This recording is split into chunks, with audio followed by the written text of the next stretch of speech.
د اشغال خاتمه او د حق بریا هغه څه وو چې هیوادوالو د ظلمونو او وحشتونو څخه د آرام ساه واخیسته. په همدې موخه د میدان وردګ ولایت د اطلاعاتو او فرهنګ ریاست له لوري د 140مې د لاښه لمانځلو او ویاړونو د انعکاس په پار د رسنیو له استازو او خبریالانو سره د همغږۍ غونډه ترسره شوه. د یاد ریاست مسؤلین وایي دغه ویاړمنه ورځ به په شانداره مراسمو سره لمانځي.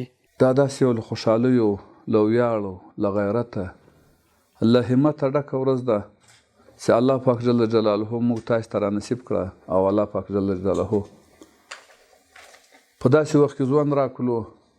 که یو وخت کې مکه مکرمه فتح کېدله، همدا ورځ الله جل جلاله موږ ته هم راولیدل.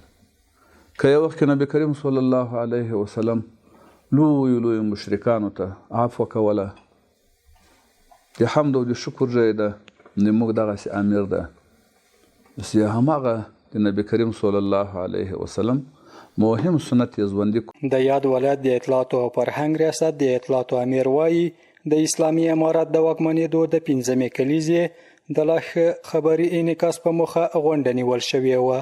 د 140مه د افغانستان د اسلامي امارت د بیا واکمنېدو په ویاړ باندې د بیا 5مې کلیزې په مناسبت له میدان وردګ ولایت د رسنیو له مسؤلینو او د دغه کمیټې له مسؤلینو سره د دغه ورځ د لاښه خبري په موخه باندې دغه غونډه رامنځته شوې ده. هر میاشت ژورنالیستانو سره غونډه کېږي. دغه ځانګړې غونډه خاص د ریاست د 40مې د فتح د ورځې په مناسبت وه.